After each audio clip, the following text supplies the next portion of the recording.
Hello dear student. तो patient related factor,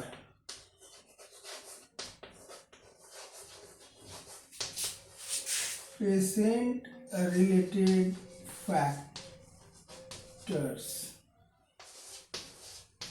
affecting drug absorption.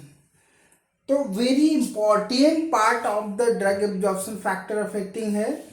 इसमें आपको समझना क्या है कि जो पेशेंट होता है जिसको अल्टीमेटली ड्रग लेना है उसका क्या क्या पैरामीटर्स हैं जो कि ड्रग एब्जॉर्प्शन में अफेक्ट करते हैं, या तो ड्रग की एब्जॉर्प्शन को बढ़ा देते हैं या तो ड्रग की एब्जॉर्प्शन को घटा देते हैं।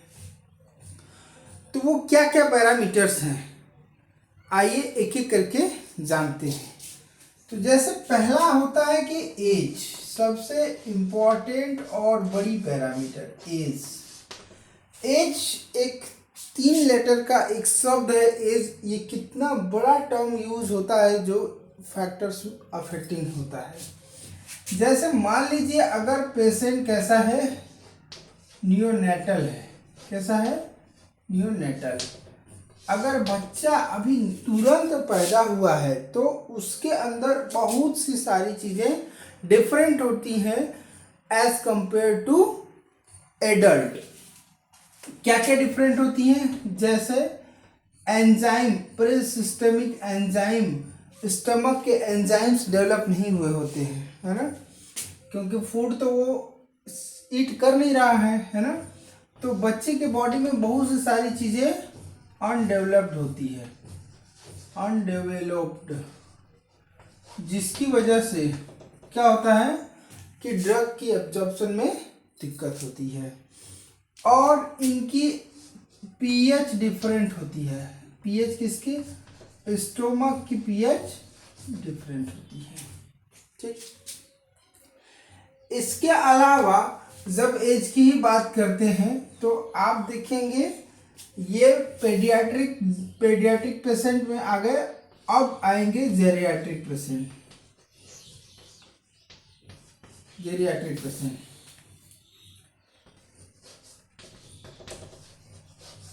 जेरियाट्रिक पेशेंट में क्या दिक्कत आती है कि इनका ब्लड सर्कुलेशन स्लो हो जाता है। Slow blood circulation. भाई बूढ़े लोगों को उनकी बॉडी में बहुत सारी चीज़ें स्लो हो जाती हैं। साथ ही साथ जेरियाट्रिक पेशेंट में क्या क्या दिक्कतें होती हैं? पीएच चेंज हो जाता है ना। स्टमक पीएच जो नॉर्मली एडल्ट में होता है उससे डिफरेंट हो जाता है। इनके साथ और एंजाइमेटिक जो मेटाबॉलिज्म है वो चेंज हो जाता है। ठीक, मेटाबॉलिज्म। अब क्योंकि जेरियाट्रिक पेशेंट है तो इनको निगलने में भी दिक्कत होती है। इनकी डाइजेशन, है ना, डाइजेशन वीक हो जाता है। अब वीक होने की वजह से एब्जॉर्प्शन स्लो होता है। तो जेरियाट्रिक पेशेंट में ये दिक्कत है। सेकेंड थिंग, एज जब बात करते हैं एडल्ट की, है ना, तो एडल्ट में दो आते हैं सेक्स में, मेल और फीमेल। मेल और फीमेल। मेल के साथ क्या होता है? मेल की body structure different from the female, तो एंजाइम भी डिफरेंट होते हैं क्योंकि हार्मोन्स डिफरेंट होते हैं।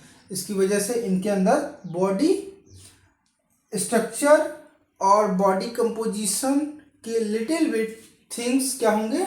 डिफरेंट होंगे। तो जिसकी वजह से क्या होगा? अल्टीमेटली एब्जॉर्प्शन वैरी करेगा। इसी को कहते हैं पेशेंट रिलेटेड एब्जॉर्प्शन। तो एज के बाद दूसरा आपका आएगा, second one is gastric emptying time.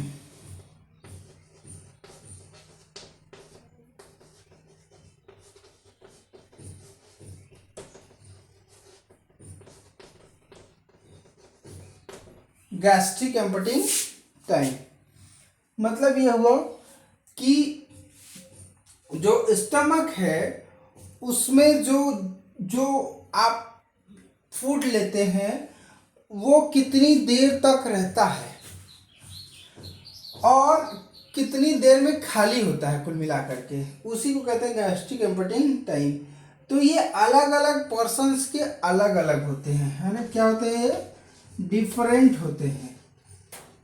इसकी वजह से अब किसी का स्टमक, अब पीएच, क्योंकि स्टमक, अब गैस्ट्रिक की बात कर दिए तो क्या क्या चीजें आएंगी, स्टोमक आएगा और क्या क्या आएगा, स्मॉल इंटेस्टाइन आएगा। स्मॉल इंटेस्टाइन में भी 3 चीजें हैं, क्या क्या, ड्यूडेनम,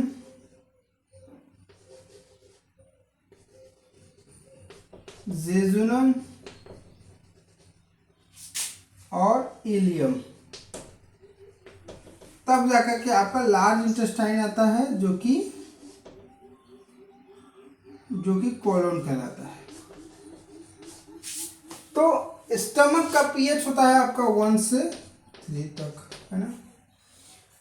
स्मॉल इंटेस्टाइन का आपका पीएच होता है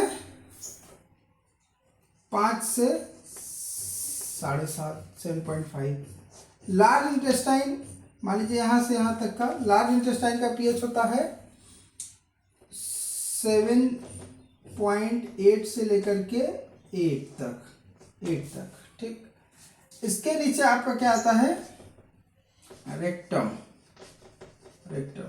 इसका भी पीएच वही बेसिक ही होता है, लगभग 8 के अप्रॉक्स।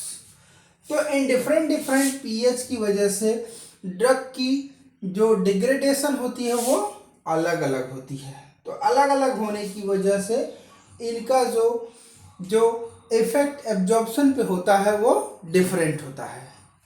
इसके बाद और भी बहुत सारे चीज़ हैं, जैसे गैस्ट्रिक एम्पटिंग टाइम के बाद फूड स्टेटस, आपने खाना क्या खाया है, मैं यहाँ लिख देता हूँ ना, फूड स्टेटस, खाना खाया है कि खाना नहीं खाया है, ये सारी चीज़ें फूड स्टेटस में आ जाती हैं, ठीक है।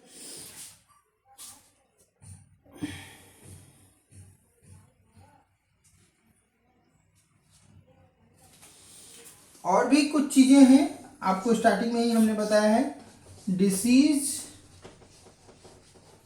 स्टेट्स, कोई बीमारी तो नहीं है जिसकी वजह से इफेक्ट करता है। Blood flow through CIT, blood का फ्लो कैसा है, अगर ये स्लो होगा, कम होगा, तो ब्लड फ्लो थ्रू जीआईटी, तो क्या होगा, ड्रग एब्जॉर्प्शन अफेक्टेड होगा।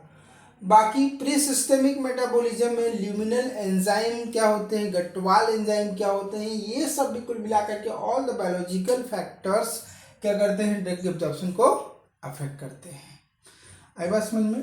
तो होलसोल ये ड्रग एब्जॉर्प्शन है, इसको आप और डिटेल में पढ़ सकते हैं।